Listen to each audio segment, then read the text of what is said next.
a computer program, kind of. It's called CSU Stanislaus, and it is a master's degree program in genetic counseling. So I'm based in the Bay Area.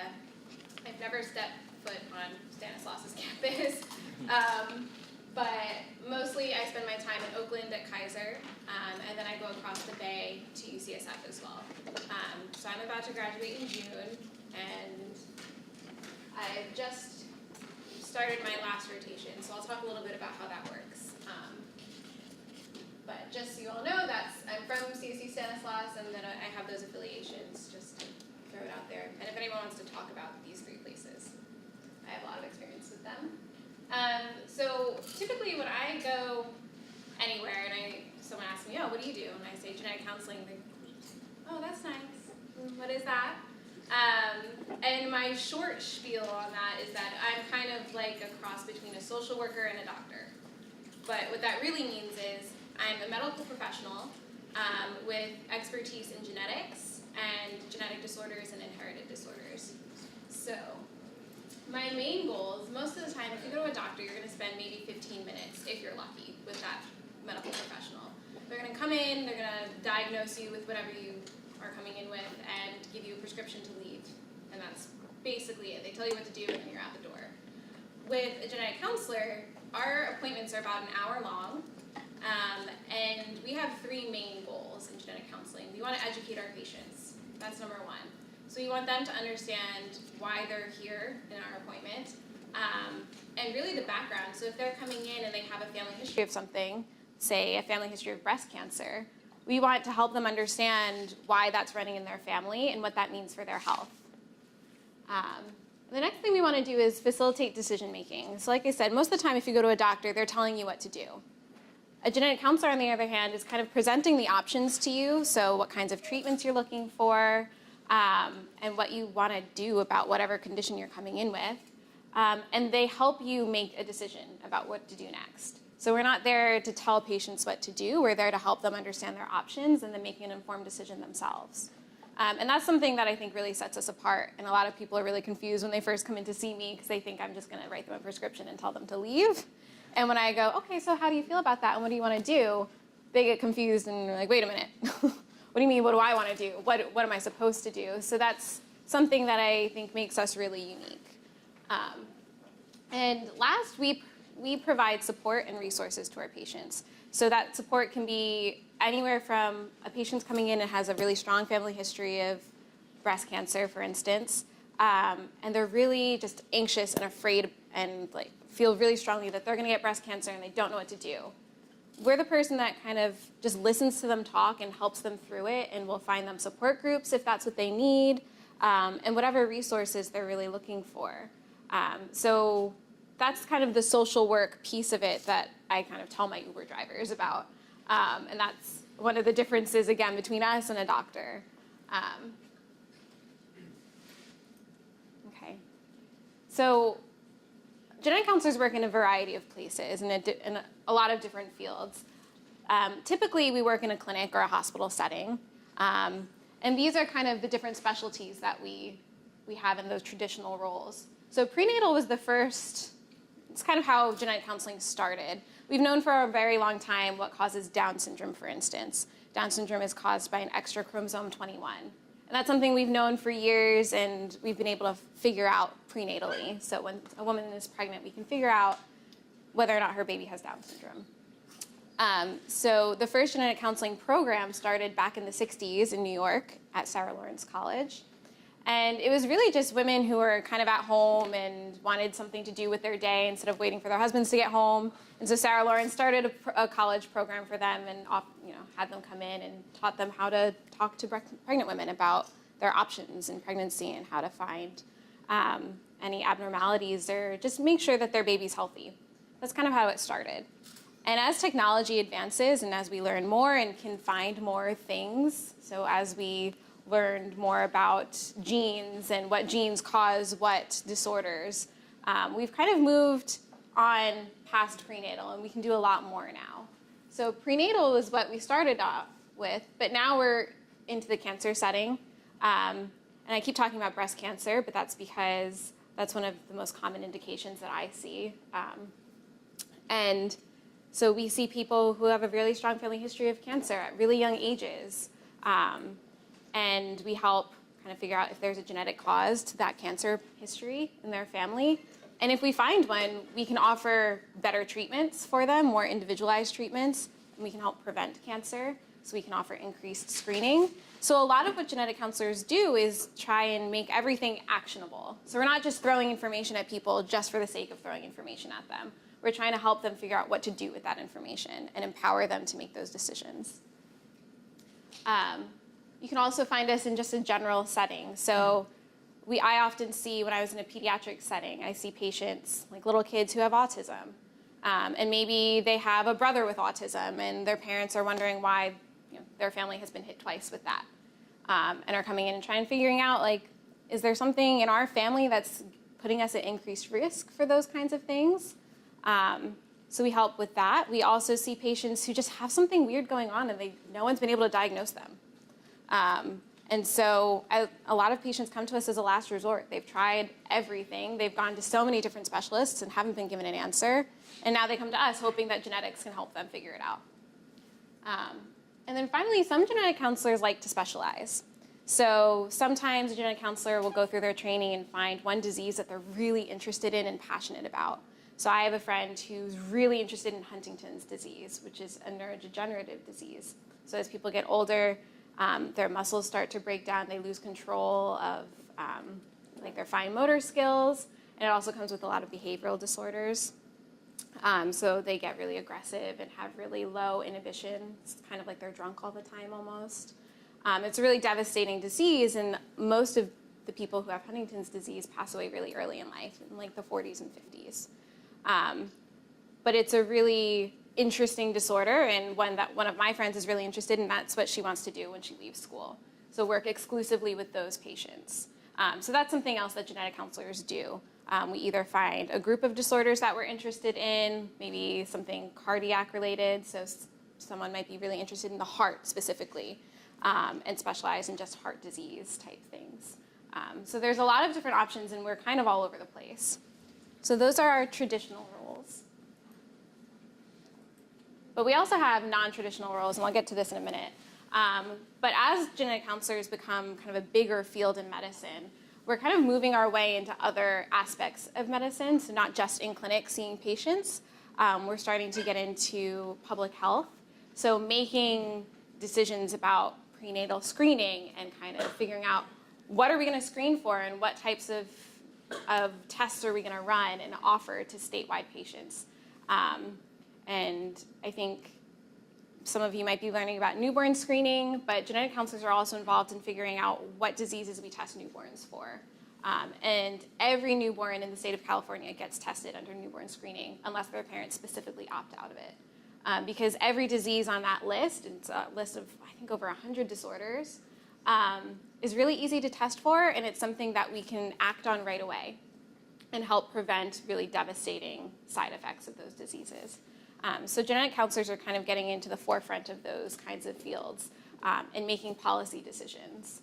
And I know a lot of genetic counselors who are trying to break into the insurance business and try and advocate for their patients on that end of medicine. And then we're also in industry. So being in the Bay Area, there are a lot of startup companies, and because genetics is becoming such a growing field in medicine, there are a lot of companies who are starting to try and get in on that business because it's profitable. And we live near Palo Alto, so it's a really good place to be if you want to kind of get in on that startup culture, but also still be in the medicine side. So a lot of genetic counselors in the industry setting are kind of on the back end where, say, someone sends something off for genetic testing. I don't know if anyone's heard of 23andMe, but that's one company that's pretty popular. They have a lot of commercials, and you can find out where your ancestors are from using genetics. Genetic counselors work there, and they help kind of decide what these companies are going to test, what genes they're going to test for, and they talk to doctors and educate doctors on what results mean. So just because you have a positive result on, say, a cancer gene doesn't mean you're going to get cancer. So genetic counselors are involved in education kind of across the board, not just to patients, but other healthcare practitioners as well. So what does my typical day look like? That's another thing that I get asked a lot. We spend an hour with each one of our patients. So while a doctor might see upwards of 10 patients a day, I see 4 or 5. If I see 5 patients in a day, that's a lot. That's a really big caseload. And that's because there's so much time spent in the room with the patient. But there's also a lot of time that I spend kind of getting ready for that patient. There's a lot of prep work involved. So I go back not just in their genetics records, but kind of everything, because I'm the person who's trying to put all of the puzzle pieces together. So if a little boy is coming into me and say he's 2 years old and he's still not walking, and maybe he has seizures, and there are all of these different medical problems, he's got a lot of developmental delay, I'm the person who kind of tries to get all those pieces and fit them together. So I look for all of those records before a patient comes in to see me. That way, I'm not wasting a ton of their time kind of going through every little piece of history. And I'm the person who facilitates genetic testing for that kind of patient. So there's a lot on the back end that a lot of other healthcare providers don't really deal with. So they're always surprised when I'm talking about my 4 patients today and how busy I was. They don't quite understand because they're seeing 10 to 15. But again, they're only staying in the room for 10 minutes. So about half of my day is spent with patients. And then I'd say the other half of my day is split between doing that case prep that I was talking about, and then I write a really detailed patient note and chart notes. So that's to make sure that all of the doctors who may not really know all that much about genetics because they get kind of a really broad training can read my letter and understand exactly what I talked about with my patient and can pick up where I left off. And I also write patient letters so that patients who are sitting with me for 45 minutes to an hour, I spit a lot of information out at them. And it's really hard, especially if they're talking about something like cancer, to kind of take all of that information home with them and remember it all. So I'll write them a letter to share with their family to make sure that their family is aware of what's going on, because genetics is really a family business. My patient isn't just the person sitting in front of me, it's their whole family. And then follow-up. So I do a lot of phone calls to my patients if I haven't seen them in a couple weeks and I could tell it was a really hard session for them and it was a lot of information and they were feeling really anxious. I'll give them a call back and be like, hey, how are you doing?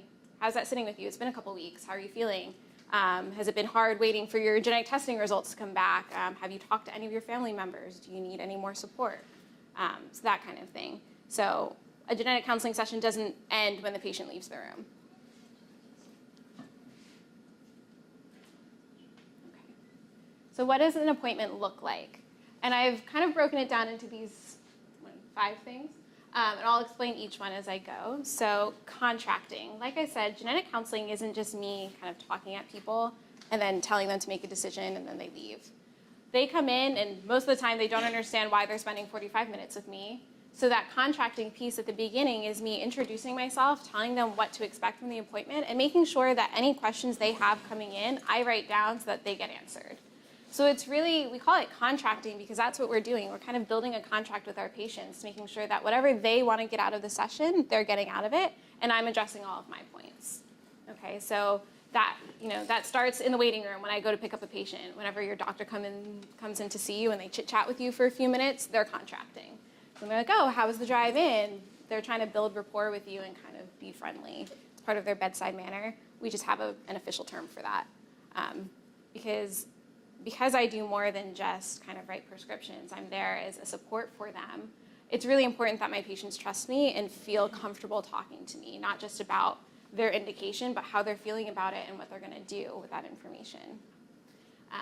So that's all part of contracting, making sure that it's a safe space for them and that they feel comfortable bringing their questions to me. And a really big part of genetic counseling is, of course, family history. Because like I said, genetics is a family affair. We're not just caring about the person right in front of me. And one of the biggest pieces of any genetics puzzle is what's going on in the rest of the family. So I'll spend a good 10 to 15 minutes on family history when a patient comes in. And I'll start with their health, not just what they're coming in for, because I don't want to miss anything. If they're finally coming to see a genetic counselor, we want to make sure that we're covering all of our bases. So I'll go through a really extended family history, not just them and their parents, but their siblings, their cousins, aunts, uncles, grandparents. That way I can see a clear pattern, if there is one, in the family.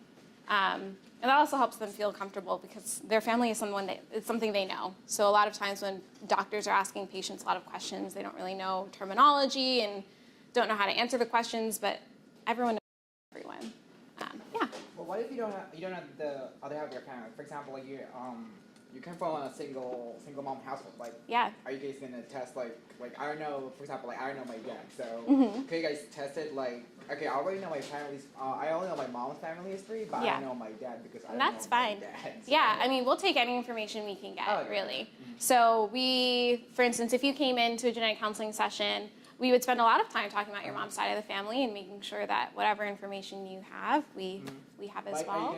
But if you test me, are you gonna know, like, for example, like, I told you, like, okay, I know my dad, but you found something that doesn't have, like, my mom's family doesn't have it. But, Yeah. like, you guys found something on me that, okay, so Yeah, can I assume that my dad has it? That happens a lot of times, and it depends on what you're coming in for. So some things we know that can just pop up randomly in like one person, and it doesn't come from mom or dad.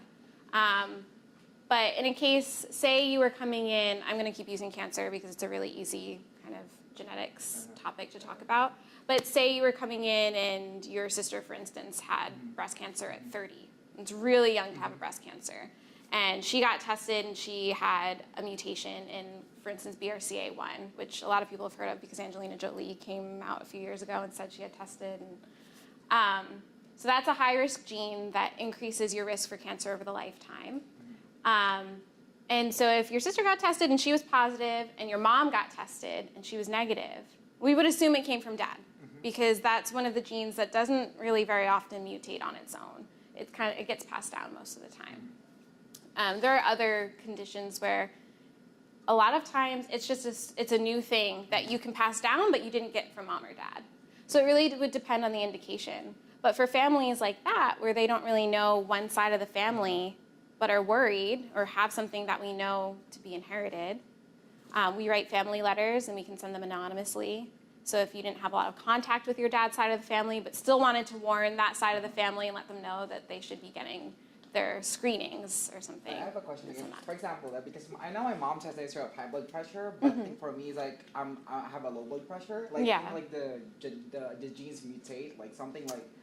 It is some because I was confused, like because my mom told me like we all have a high blood pressure. Yeah. But when I got tested, I was like, you have a really low blood pressure. Yeah. I was like, okay, so I was like, am I adopted or something? But I didn't ask like I was adopted, but yeah. I was really confused, like so if you can test that, like can I assume that my dad has a low blood pressure? Or? Well, so with blood pressure is a little bit different because there are a lot of factors that are involved in blood pressure, and we call that multifactorial, so many factors. Okay. So some of it might be genetic, but a lot of it has to do with just things that we have no control over.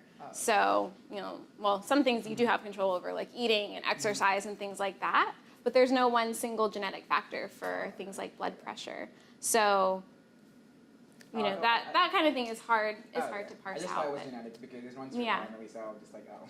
Yeah, I get that a lot. Yeah, I get a lot of questions about blood pressure, and I get a lot of questions about things like diabetes and a lot of those kinds of medical issues do have a genetic component, but we don't know everything yet, so we haven't been able to narrow it down. Yeah, but that's still something that I talk to my patients about, especially for things like autism. That's another example. Like, we know there are some genetic components to autism, but we can't test for all of them yet. But that's, again, part of the conversation. Genetics doesn't always provide an answer, but we are there for support as well. And I have another question. If you want to have a kid, can you test first the sperm or the egg before you kind of like? Can you test me first before? Okay, I want to have a kid, but I don't want my kid to have something wrong with my kid. Like, can you test me first before I? We have a lot of patients who do that, and it depends again on kind of what you're testing for. So for certain conditions. Let's talk about cystic fibrosis, for instance. That's a condition of the lungs and the intestinal tract, and a lot of people with cystic fibrosis don't live very long just because their organs don't work really well. But that's what we call autosomal recessive.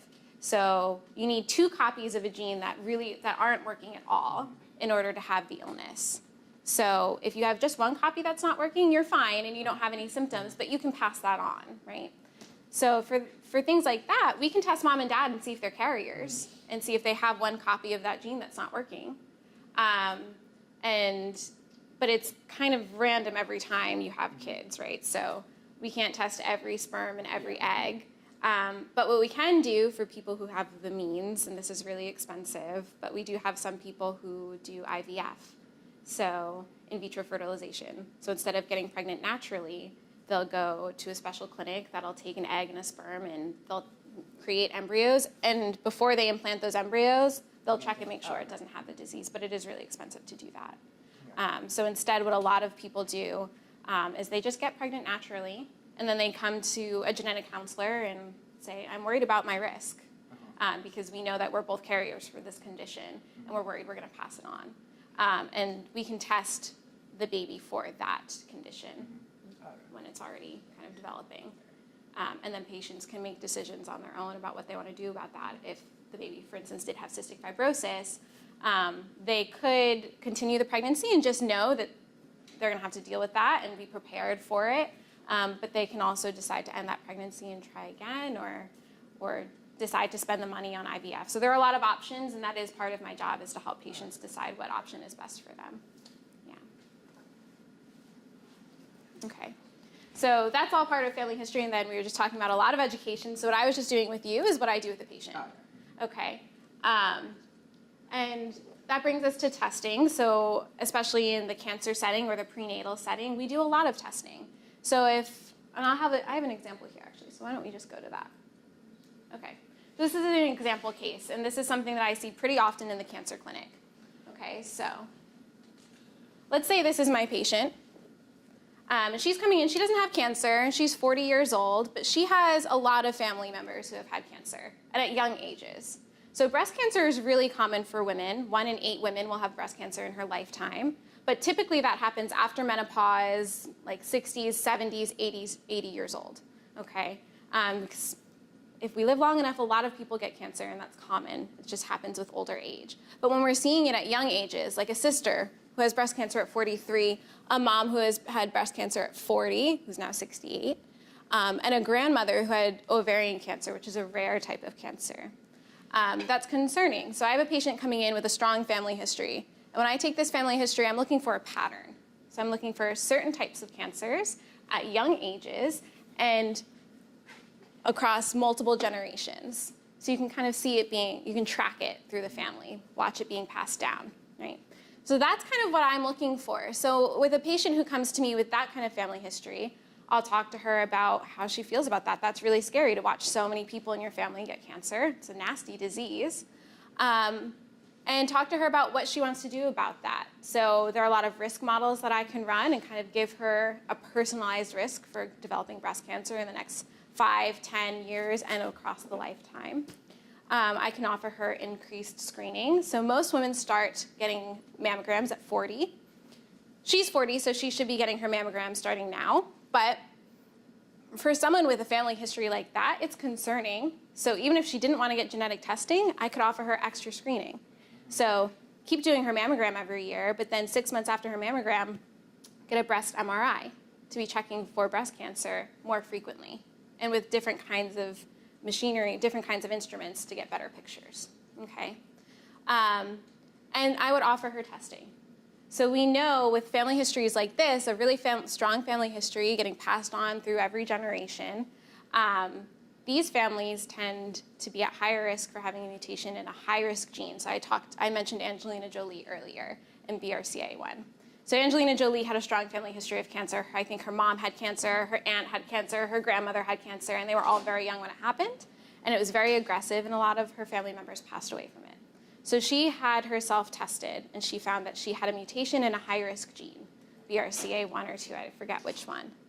And so she wound up getting a mastectomy. So she had both of her breasts removed to eliminate that risk, because women with mutations in those genes have a risk of getting cancer of upwards of 80% in their lifetime. So it's a devastating number, exactly. So that's what genetic counselors are there for. Identify these families and make sure that we do everything we can to help them prevent that from happening. So if that means that they want to pursue having the surgery before they get cancer to remove that risk as much as possible, that's what we do. We also offer, like I said, the increased screening, because not everyone wants to remove their breast. It's a really personal decision. But the point is that they have those choices to make, and because they came and saw someone and we helped work through that family history with them. But what if, like, for example, like, okay, so for example, my mom's family, they have, like, all girls, and they have, for example, they have a history of breast cancer. Yeah. And then what if, and then I am the kid of my mom, and then am I gonna develop a breast cancer, or I have a higher chance of developing other It's a good question. Depends on the gene, but we do know for this family, for instance, say she had a mutation in BRCA1, say she had a brother who also had a mutation in BRCA1. He's at increased risk for things like prostate cancer. Oh, okay. But that's what a genetic counselor is there for, to give that more personalized information and help them see exactly what they're at risk for. And sometimes we see it passing along through the dad's side of the family too. That's a common misconception. So a lot of patients come in, they have a really strong family history of breast cancer on dad's side of the family, but they're like, oh, it's not a problem because it's running through my dad. So we kind of correct those assumptions. But that's what we're there for. And so a patient like this would leave my office having, if she wanted, her blood drawn for genetic testing and with recommendations for screening. And she would come back to me for results, and I would explain what to do from there.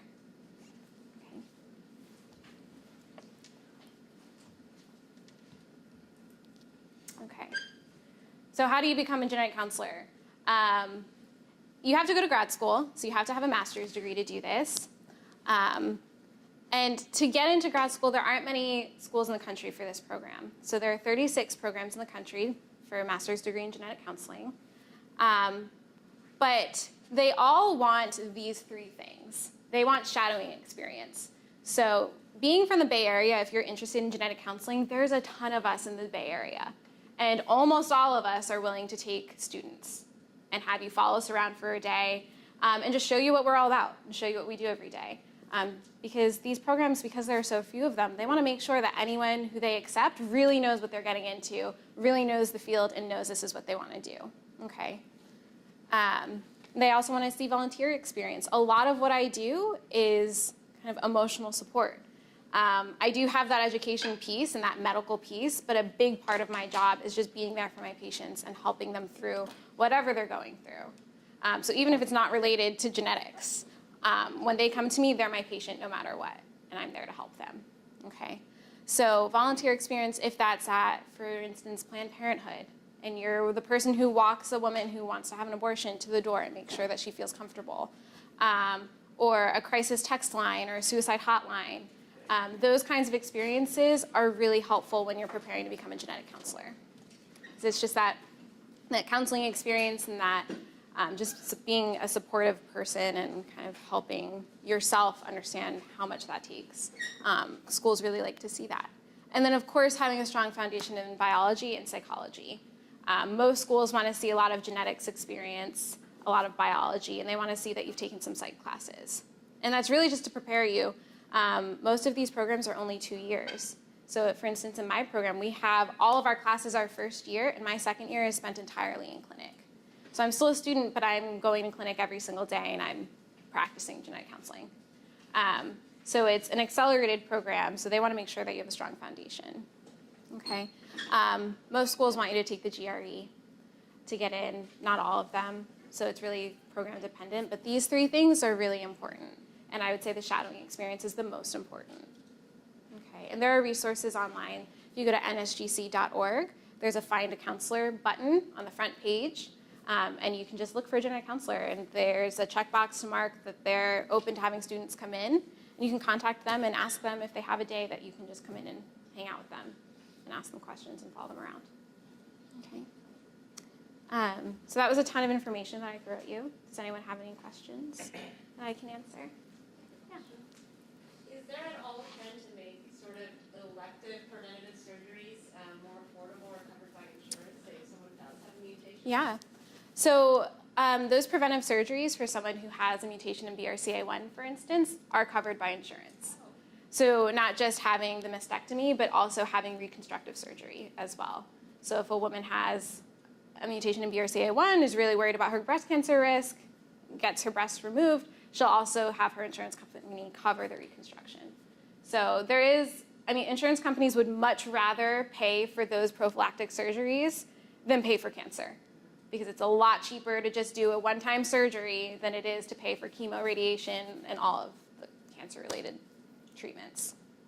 So definitely, yeah. What made you decide to become a genetic counselor? I wanted to be a marine biologist for a really long time, like 15 years, and then I realized I don't know how to swim. And around the time I was kind of coming to that realization that swimming would be important to be a marine biologist, I was taking a genetics class in college, and I loved it. Nothing had ever come so naturally to me. I just thought it was really interesting. If you can take this is going to sound awful, but if you can take the human aspect out of genetics and genetic disorders, they're really kind of cool.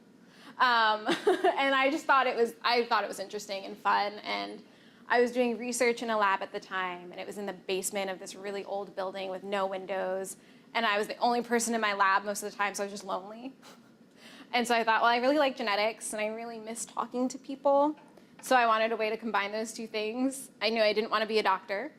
And I happened to have a family friend who was a genetic counselor. And I was kind of talking to her about this crisis of me not knowing what I wanted to do with my life now that I can't swim. And she was like, well, have you ever thought about genetic counseling?